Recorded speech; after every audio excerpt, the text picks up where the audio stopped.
Bonjour à tous, Mathieu Mouflet, analyste pour XTB. On se retrouve cette semaine pour votre émission Matières premières et fondamentaux. Et au menu du jour, on a l'or, le gaz naturel, le café et le pétrole. C'est parti. Alors, pour l'or, j'ai appelé cette partie « Les rendements obligataires pèsent sur le cours » parce qu'on a une hausse suite aux élections de Trump des rendements obligataires et du dollar et que ça a entraîné une correction assez impressionnante de l'or. On va essayer de comprendre un peu ce qui s'est passé. Alors, l'or continue de souffrir de la hausse des rendements obligataires et du dollar induit par le Trump Trade. Alors, qu'est-ce que ça veut dire? Eh bien, comme vous le savez, les obligations, la dette américaine, sont en compétition en tant que valeur refuge avec l'or. Sauf que les obligations américaines, elles rapportent des coupons qui augmentent quand les taux augmentent, alors que l'or, lui, n'en rapporte pas. Et donc, quand ces coupons augmentent, parce que les taux augmentent, ça rend comparativement l'or moins intéressant, ce qui explique que quand les taux augmentent, l'or baisse. On a le même phénomène avec le dollar qui est inversement corrélé avec l'or, et donc quand le dollar augmente, l'or baisse. En l'occurrence, avec les élections de Donald Trump, on a eu une augmentation des obligations et une augmentation du dollar, ce qui a entraîné une baisse de l'or. La correction actuelle est la plus forte depuis le début de l'année, mais la zone de support technique des 2550 et 2600 $ reste assez solide pour l'instant. Au niveau des attentes concernant la réduction des taux directeurs, elles semblent revues à la baisse. Les marchés s'attendaient à ce que la Fed réduise assez fortement les taux en 2025-2026. Avec l'élection de Donald Trump, ces attentes sont revues à la baisse, donc le marché s'attend à ce que la Fed baisse moins ses taux, parce que les droits douaniers et la politique protectionniste de Trump pourraient augmenter l'inflation, ce qui empêcherait la Fed de baisser ses taux. Cela dit, Trump a dit plusieurs fois qu'il voulait mettre au pas la Fed, et dans ce sens, ce qu'il voulait dire, c'était qu'il voulait forcer la Fed à baisser ses taux, quoi qu'il arrive. Et dans ce cas-là, on aurait une inflation élevée et des taux bas.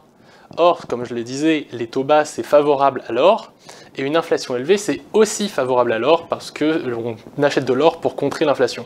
Donc, si ce scénario arrive, on aurait un peu une voie royale pour l'or, avec donc une inflation élevée et des taux bas.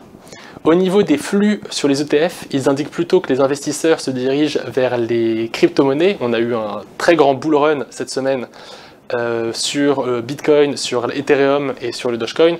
Donc les capitaux sont plutôt partis sur ces actifs-là.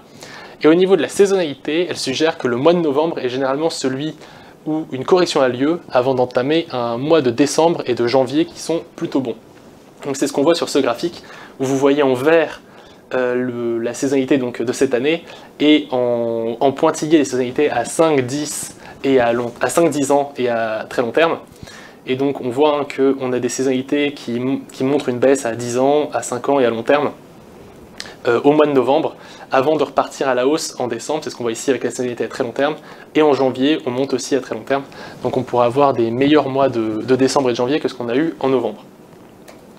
Maintenant on va parler du gaz naturel avec une saison de chauffage qui est assez peu engageante, que ce soit au niveau de la production ou de la consommation de gaz, avec notamment pour la production en cause l'ouragan Rafael, qui a réduit la production de gaz de près de 15% dans le golfe du Mexique, ce qui s'additionne déjà à un déclin amorcé auparavant.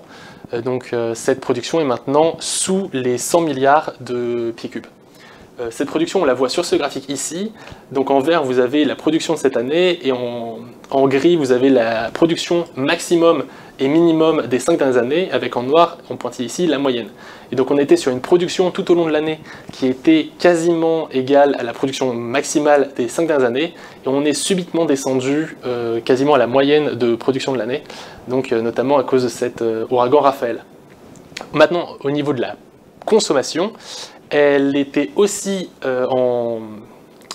quasiment sur les plus hauts. On a eu même des pics de consommation des 5 dernières années, mais on est passé sous la moyenne, la courbe verte est passée sous la courbe noire ces 5 dernières années. Alors pourquoi? Eh bien parce que la température dans le milieu ouest des États-Unis est restée au-dessus des moyennes de saison, ce qui explique donc qu'il y a eu moins de chauffage des Américains et donc moins de consommation.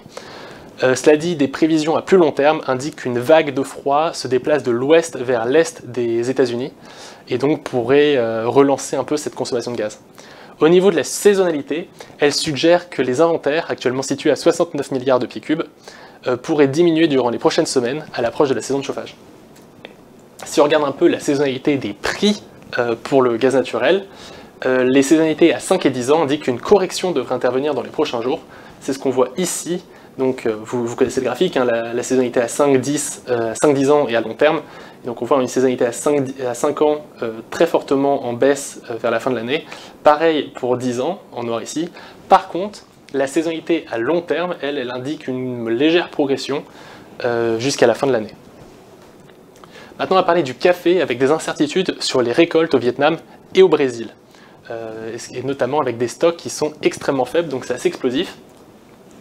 Les inquiétudes autour de la récolte au Vietnam est au centre de l'attention des fournisseurs en raison des fortes pluies qui compliquent le transport. C'est pour ça qu'on a des exportations au Vietnam qui ont chuté de 11,6% en octobre et de 1,1% pour les 9 premiers mois de l'année. Au niveau des stocks, ils ont cessé de croître à la même vitesse que l'année précédente, ce qui pourrait notamment être lié à la mauvaise qualité des pousses. L'USDA s'attend toutefois toujours à un large excédent d'offres sur le marché, malgré les difficultés au Vietnam et au Brésil, où il y a une sécheresse qui menace la production de Minas Gerais. Les exports brésiliens restent forts, ils ont augmenté de 11% en glissement annuel et de 33% par rapport à la saison 2023-2024. La CONAB a revu ses perspectives de production de 58,8 millions de sacs à 54,8 millions, donc il y a une grosse baisse des perspectives de production. Au niveau des stocks, qu'est-ce qu'on a? Eh bien, donc sur ce graphique, vous pouvez voir en bleu les cours du café et en vert les stocks. Alors faites attention, c'est un graphique en échelle inversée, donc plus la courbe verte va vers le haut et moins il y a de stocks. Et donc ce qu'on peut voir, c'est qu'on a des stocks qui sont quasiment au plus bas par rapport depuis 2010-2011. Donc on a des stocks qui sont très faibles, avec des productions, comme on vient de le dire, qui sont elles aussi en déclin, des exportations en baisse, et donc des perspectives de production de moins 4 millions par rapport à ce qu'on avait avant. Donc on a vraiment beaucoup de catalyseurs haussiers pour le café, ce qui explique les cours qui sont extrêmement hauts, qui sont au plus haut, tout simplement. Au niveau du pétrole, le président Trump pourrait relancer la production, mais ça va prendre du temps.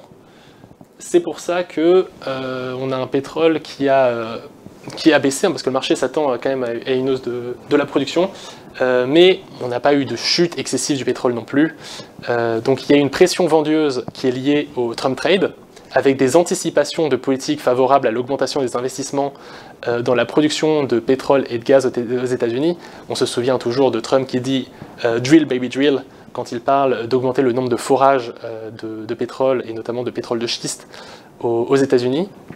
Toutefois, faire des forages, ça prend du temps, environ 3 ans, et donc avant de voir les effets d'une telle politique, il va falloir forcément plusieurs années. On a d'ailleurs des investissements dans le passé qui étaient très inférieurs, très insuffisants à ce qu'il fallait pour augmenter le niveau de l'offre à court terme.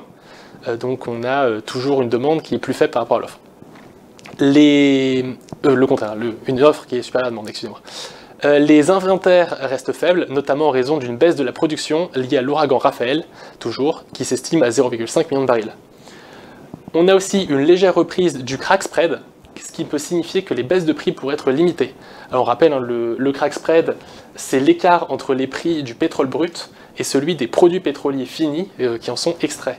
Et on avait un crack spread qui était très faible pendant plusieurs semaines, et quand le crack spread est faible, c'est plutôt un catalyseur baissier, une pression baissière sur le pétrole, et ce crack spread est reparti à la hausse. Alors au niveau des inventaires, qu'est-ce qu'on a? On a des inventaires qui sont très faibles. Donc là, encore une fois, vous avez ici cette courbe, c'est le plus haut des 5 dernières années au niveau des inventaires. En noir, c'est la moyenne.